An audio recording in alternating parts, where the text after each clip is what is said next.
And I'm gonna do like a quick little ride in the cemetery, because I did do a ride in the cemetery before. It was actually going to be my first video, and as a super great technology person, I accidentally deleted all of it. But it's probably even prettier in there now, because it's been about a week and there is some more foliage, I don't know. Oh, this got me last time. I had never gone over a speed bump until I was in here last. Ooh, ooh. And it feels a little different on a 360. We're just gonna go down the middle, I think. So this is about the prettiest place. I mean, these trees are fantastic. There's a whole bunch of different species in here, so oh, no, it's a leaf. So all the different species in here all change at different times. They all have different colors. It's very pretty, and it's very serene and beautiful in here. And we're just gonna make a loop around Mausoleum. That's really pretty as well. And so one of the things I talked about in the other video that I accidentally deleted, I actually still have the audio but not the video, because I was recording them separately then.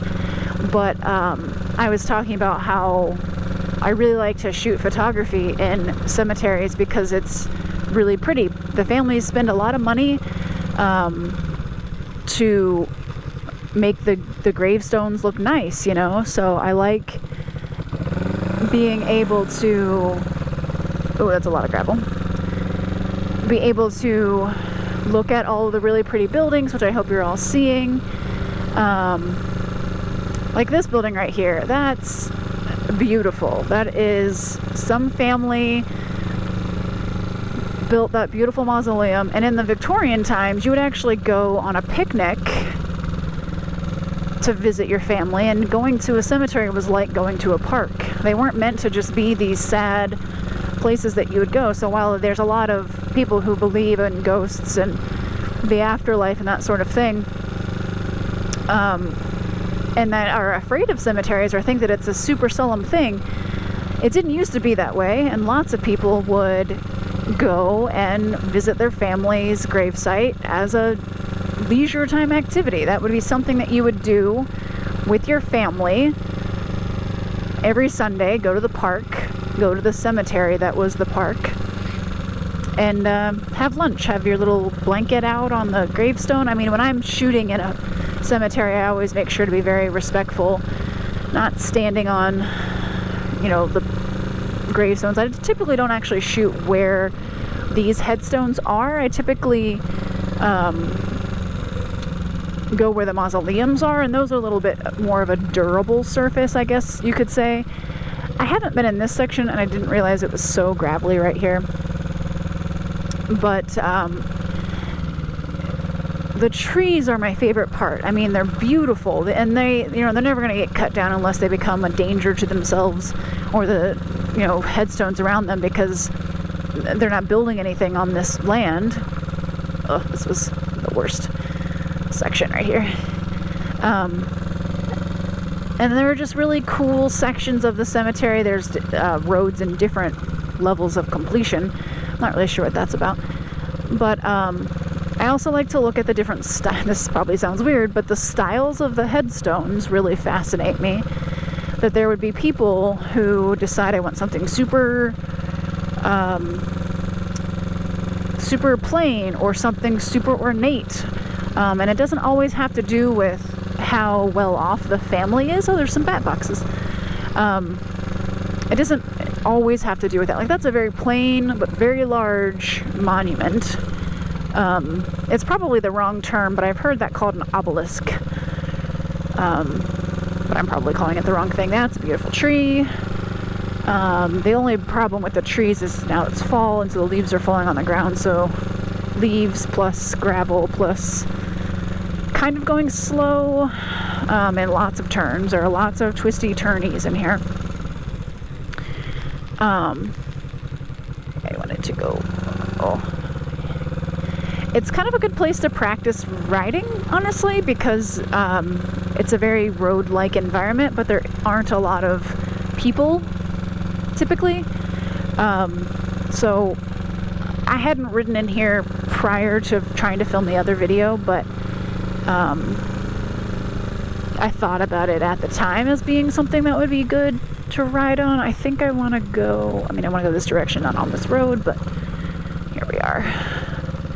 I thought we would be somewhere paved by now. Maybe I'm just going in the wrong circles, but I don't find cemeteries to be scary. At least during the day, I don't find them to be scary. Yeah, this is where I wanted to go. I just want to take a picture in front of this giant mausoleum, which like I said, I've shot photography stuff in front of with models. So we're just going to take a little photo with Bernadette before she goes back to her new home. Okay, where are we? Right there.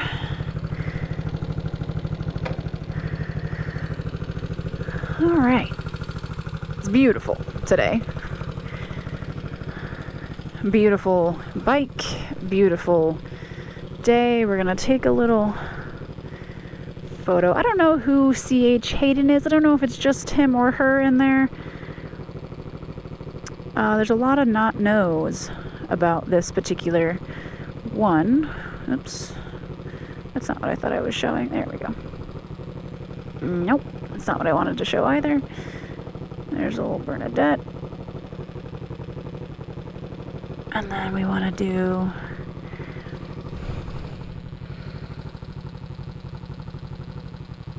I don't know if I'm doing this right, but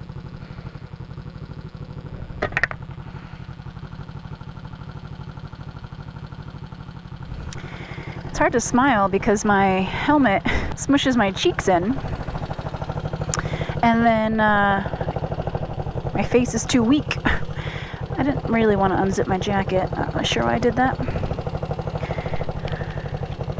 Well, I'm testing this jacket out. Like I said, it's from Z1R. But we were gonna head back now because we have a bike night tonight and I gotta get ready for that. But Bernadette is riding perfectly well. Exactly how a beautiful little 360 Bernadette should be riding. Maybe the idle's a little low, but it's not the worst. Honestly, I wish I could ride all day today. It's so nice out.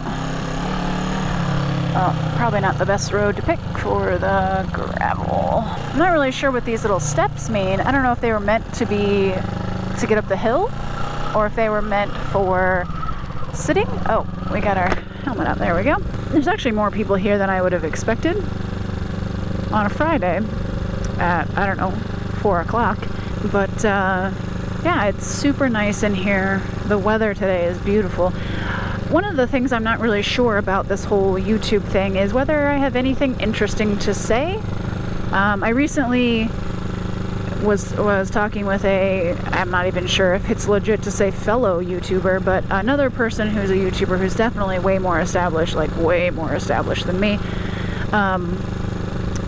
talking about what imposter syndrome is and how, if she's ever experienced it, has ever gotten over it. And it is definitely something that I worry about almost constantly about a lot of things in my life, but mainly about motorcycling. I've only been motorcycling, I don't even know, 4 years, not even 4 full years, maybe 3 seasons in a quarter season. My first season after I got my license was very short. That'll be in another video about why it was very short.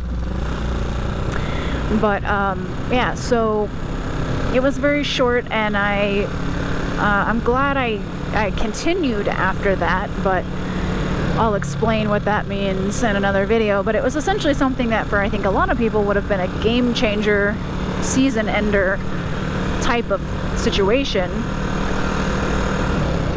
And I'm glad I didn't quit. It's one of the only things that actually keeps me going about motorcycling when I do have those imposter syndrome doubts, is I had something happen to me or I was involved in something that would have ended a lot of people's desire to ride in the first place. But I didn't, so I'm really glad that I didn't. Okay, I'm not really sure what you're doing.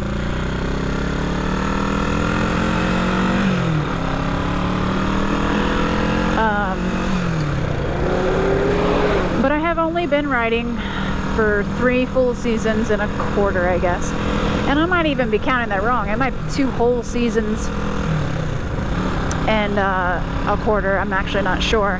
I got my license in 2017.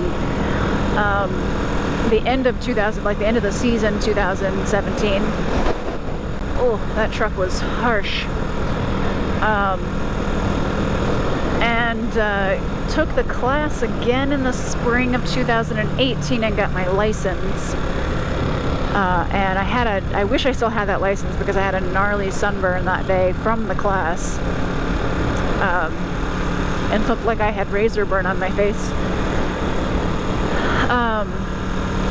But yeah, I have imposter syndrome pretty badly about the fact that I also own a motorcycle company. I own Throttle Company Vintage Motorcycles, which is not the main focus of this channel, but it is definitely a major part of my life. It is the major part of my life because it is my everyday. It is my business. It is the thing that I go to quote work every day.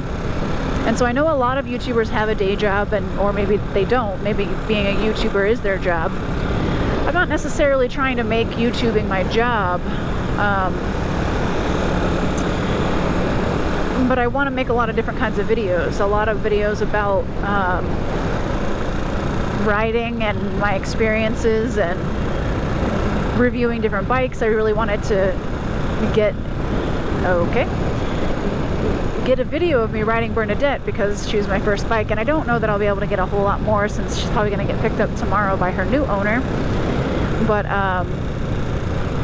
I've never really had any good video of me riding, so definitely not of Bernadette. So yeah, so I'm hoping to do a lot more videos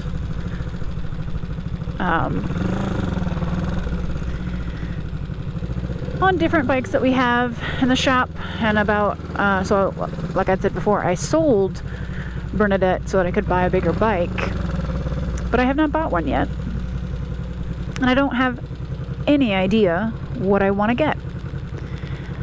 And there is a bug inside of my helmet, so that's not cool. Let's let it out of there. So I'm hoping that I'm not just pointing this at the ground so that you can see Bernadette. Take a little photo of Bernie in front of the building sign. Alright, I guess it's time to get back to work. Let me park her outside, I think, for bike night. Okay. So idle is kind of low. Well, I guess it's not.